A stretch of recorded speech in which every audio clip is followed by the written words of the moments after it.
11 minutes to the end of the ball game. Incidentally, there will be many fine personalities in the business world and the sports world, particularly football, of course, being interviewed shortly after this ball game is over. So stay right with us. Van Pelt bootleg, shoots in the head round, or any pitch at the 50-yard line. Pitch gets away from the first, the second man, and tries to do a clothesline job down. It's no touchdown. No touchdown. Two officials caught him stepping out of bounds on the 31-yard line, but a chorus of boos greets the men in the striped shirts, who, let's say right now, have done a whale of a job today under mighty tough circumstances. They have had their hands full all afternoon. This is one of the roughest, toughest games in Grey Cup history.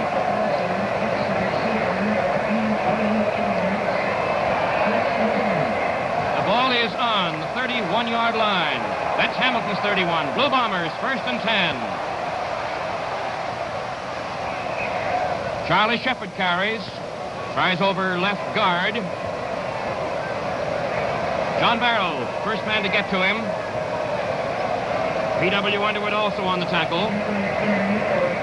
Van Pelt, incidentally, has completed 4 out of 6 passes in this second half of the ball game. Herb Gray coming in for the Winnipeg club. And Cornell Piper leaves the game momentarily. Szymanski replaces Scott in the defensive lineup for the Hamilton Tiger Cats.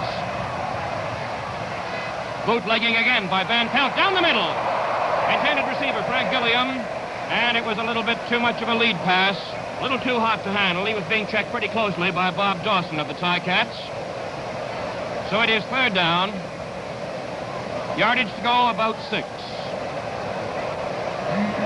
And there just could be a field goal attempt coming up here. The Winnipeg Board of Strategy, led by that splendid young coach, Bud Grant, may be calling for that. We'll see when they break the huddle. They lead 34-28. Charlie Shepard has moved back to his 40-yard line, and Howell and Macon go into the end zone. Shepard gets away, a great kick, and fans are going to, well, they don't interfere, but they came very, very close to it.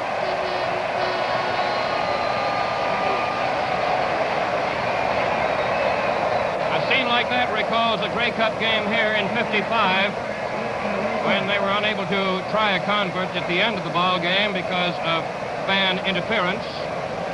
9 minutes, 38 seconds, says the clock here. 35-28, the scoreboard. And the big 35 belongs to the Winnipeg Blue Bombers. If you're wondering about recent Grey Cup games that produced large scores, 56 was the most productive insofar as two teams were concerned when Edmonton beat Montreal 50-27, a total of 77 points for both clubs. 1st and 10 for the Ticats, their 25-yard line. Wide pitch out is to Campbell. He's nailed. A beautiful shoestring tackle laid in there by Herb Gray, who plays left end defensively for the Bombers, number 53. Campbell was a bit slow coming up off the ground, but he's all right. Kenny Plain is coming in to play a defensive post for the Bombers.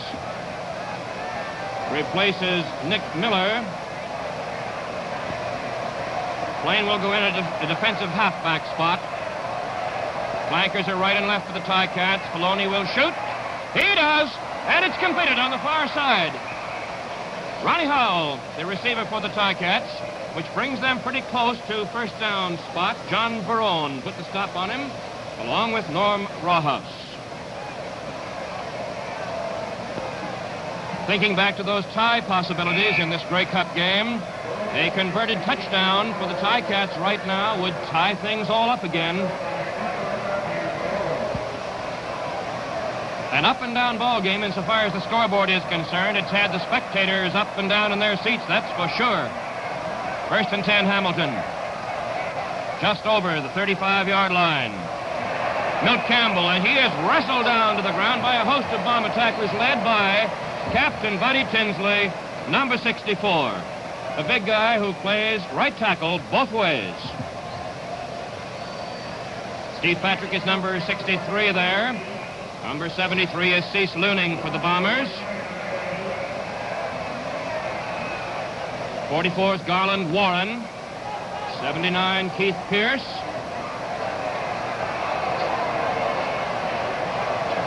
Second down and 10 for the Ticats, just over their 35. Maloney still got it. He's going to run, and he is almost trapped. Got a nice block that sprung him loose for 2 or 3 yards, and he managed to get up across the 40-yard line before he was hit down by Dave Burkholder. So the Ticats will have third down and just about 5 yards to go. Deep men as usual for the Winnipeg Blue Bombers. Ron Latterell and Gordy Rowland.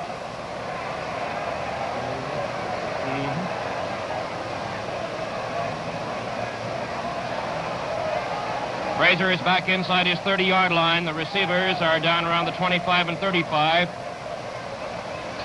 Latterell lets it bounce, picks it up finally on the 26-yard line, and is hit down almost immediately on the far side of the field.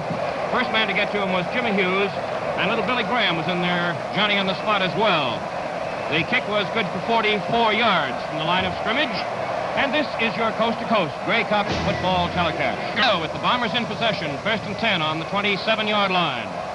Defensive ends are Gilliam on the left side and Pitts on the right side. Van Pelt, the quarterback, hands off to Charlie Shepard. And the hole opens up beautifully for Shepard. He is up for a first down almost to the 40-yard line. And Tony Casillo gets him there. It is good for a first down. Perhaps an inch inside the Bombers' 40-yard line. 6 minutes, 30 seconds on the clock. That is not official, remember, but it's very, very close to it. And Winnipeg leads Hamilton 35-28. Kenny Plain is a very wide flanker on this side. Shepard carries. Cuts back and is met by 2 or 3 Ticat tacklers who came up very rapidly to get him.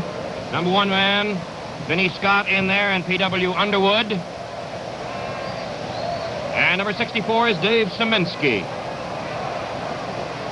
62 there is Mosca. Number 90, Eddie Macon. Crisillo calls the defensive signals for Hamilton.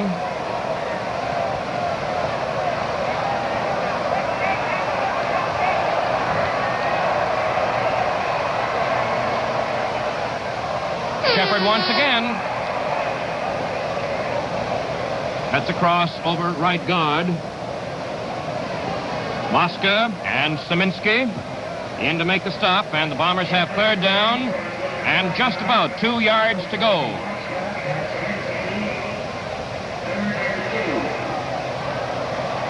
Members of the kicking team go in for the Winnipeg club. Howell and Macon are moving back for Hamilton. There they are, Howell to the left.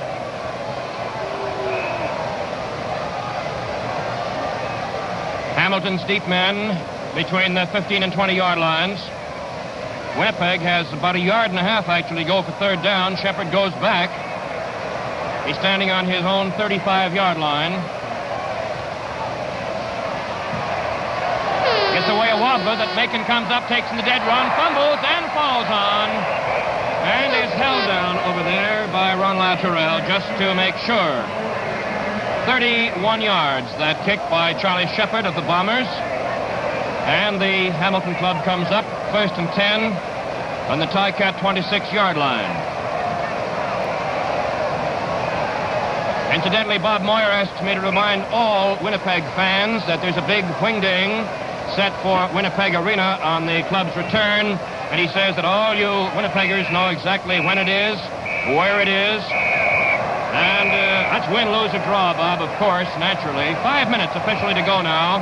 Hamilton Ticats have won at the HAAA grounds Monday morning, somewhere around 9 o'clock. That's unofficial, but you can find out back there in the ambitious city. Pass is completed by Bernie Faloni. Ronnie Howell on the receiving end again.